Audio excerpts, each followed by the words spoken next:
ચાલો તો વિદ્યાર્થી મિત્રો, જૂથ ચર્ચા પદ્ધતિમાં શિક્ષકની ભૂમિકા સ્પષ્ટ સમજાવો આ મુદ્દાસર જવાબમાં પૂછાઈ શકે એવો પ્રશ્ન છે. તો જૂથ ચર્ચા પદ્ધતિનો અર્થ, પછી જૂથ ચર્ચા પદ્ધતિનું મહત્ત્વ, શિક્ષકની ભૂમિકા, બધું જ આપણે લખવું પડે તો આપણને માર્ક્સ મળે મુદ્દાસરમાં. તો હવે આપણે શરૂઆત કરીએ છીએ, સમજવાની પ્રયત્ન કરીએ છીએ.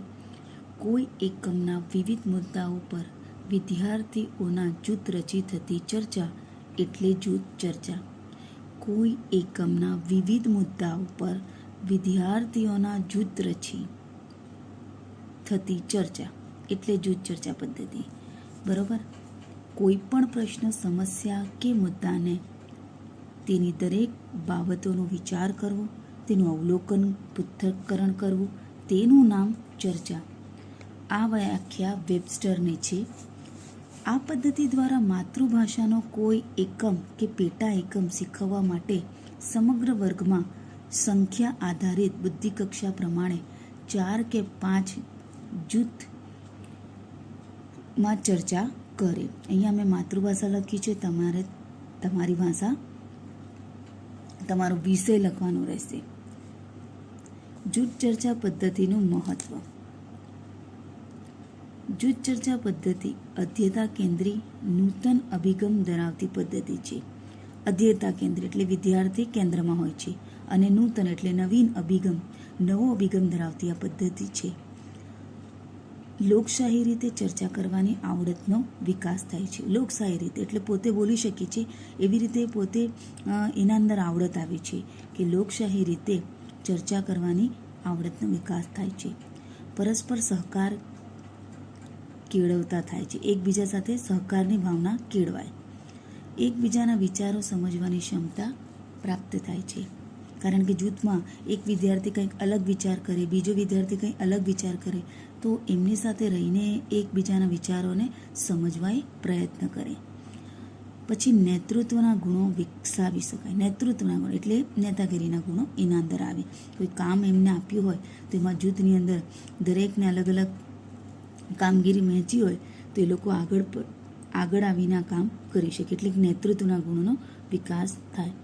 વિદ્યાર્થીઓ જૂથમાં રહીને શિક્ષણ કાર્ય કરે તેથી સંઘ ભાવના વિકસે.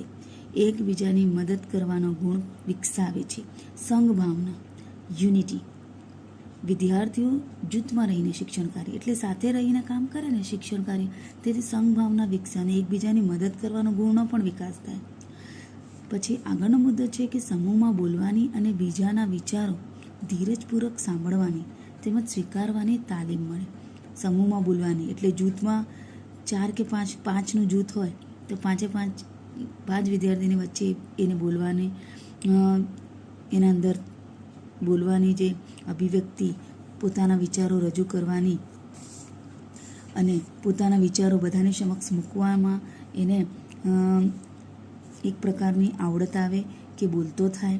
અને કેટલાક વિદ્યાર્થી એવા હોય કે બોલે નહીં, પણ જો જૂથમાં કામ કરવાનું હોય તો એને બોલવું પડે. બીજાના વિચારો ધીરજપૂર્વક સાંભળવાની તેમજ સ્વીકારવાની. હવે એવું નથી કે આપણે જે વિચારતા હોય તે સામેવાળા પણ વિચારતો, તો બીજાના વિચારોને સ્વીકારતો પણ થાય અને એ બીજાના વિચારોને ધીરજપૂર્વક સાંભળે અને સ્વીકારે પણ. સહકારથી ધીરજથી કાર્ય કરવાની ટેવ વિકસે. સહકાર એટલે બધાની સાથે મળીને કામ કરવું અને ધીરજ એટલે ધૈર્ય રાખીને કામ કરે અને ટેવ વિકસે. મુક્ત ચર્ચા કરવાની તક મળતી હોવાથી મૌખિક અભિવ્યક્તિ વિકસે. શરમ સંકોચ દૂર થાય. વિચારોનું સંકલન કરવાની તાલીમ મળે છે અને વિચારો અહેવાલ સ્વરૂપે રજૂ કરવાની ક્ષમતા કેળવે છે. વિદ્યાર્થી મિત્રો, ટૂંકમાં તો આપણે યાદ રાખવાનું જ છે, પણ જો વધારે મુદ્દાસર લખવાનો સવાલનો જવાબ આપણને પૂછાય કે મુદ્દાસર લખો, ત્યારે આપણી પાસે લખવા માટે યાદ કરેલ હોય, સમજેલ હોય તો આપણે લખી શકીએ. જો અહીંયા મેં ટૂંકમાં લખેલું છે કે સંઘભાવના વિકસે, નેતૃત્વના ગુણો વિકસે, તાલીમ મળે છે, મૌખિક અભિવ્યક્તિ કેળવાય છે, વિચારસરણી વિકસે અને વિચારોનું સંકલન કરવાની તાલીમ મળે. આવી રીતે ચાલો તો આગળ જૂથ ચર્ચા પદ્ધતિમાં શિક્ષકની ભૂમિકા. જૂથ ચર્ચા માટે વિષય નક્કી કરી સમગ્ર કાર્યનું આયોજન કરે. જો શિક્ષકની પણ ભૂમિકા અગત્યની હોય છે. એવું નથી કે શિક્ષકે ફક્ત કામ આપી દે દીધું હોય એટલે હવે શિક્ષક નિરાંત બેસી શકે. ના, જૂથ ચર્ચાની અંદર શિક્ષકની ભૂમિકા અગત્યની છે. તો જૂથ ચર્ચા માટે વિષય નક્કી કરી, વિષય તો શિક્ષક જ નક્કી કરે, સમગ્ર કાર્યનું આયોજન પણ કરે. વર્ગમાં જૂથ ચર્ચા માટે વાતાવરણનું સર્જન કરે, એટલે એક વાતાવરણ ઊભું કરે જૂથ ચર્ચા માટેનું. પેટા એકમોને ધ્યાનમાં રાખી સમાન જૂથ બનાવે. એમાં 2 વિદ્યાર્થી હોશિયાર લેવાના. એકમની ચર્ચા માટે સંદર્ભ પુસ્તકો પૂરા પાડે. હવે કોઈ એકમનો મુદ્દો આપ્યો હોય, એકમ કોઈ આપ્યો હોય, એમાંથી લીધું હોય ટોપિક, તો એના અંદરથી એમને જો વધારે મહત્ત્વની બાબતો એમને જો મેળવવી હોય તો એના માટે એમને સંદર્ભ પુસ્તકો પણ પૂરા પાડવા પડે. જરૂરી માર્ગદર્શન આપે અને એ લોકો કઈ દિશામાં જઈ રહ્યા છે તે પણ જોતા રહેવું પડે. જૂથ કાર્યોનું સતત નિરીક્ષણ કરે અને કાર્યનું મૂલ્યાંકન કરે. બરાબર, તો આવી રીતે તમારે આ જૂથ ચર્ચા પદ્ધતિ વિશે લખવાનું રહે છે. તો વિદ્યાર્થી મિત્રો, આપણે શોર્ટકટ રીતે આજે યાદ કરીએ કે આપણને યાદ રહી જાય છે આ ટ્રીકથી. પ્રોજેક્ટ પદ્ધતિના સિદ્ધાંતો જણાવો. આ આઈએમપી પ્રશ્ન છે જે પૂછાઈ શકે. આ બંને પ્રશ્ન આઈએમપી છે.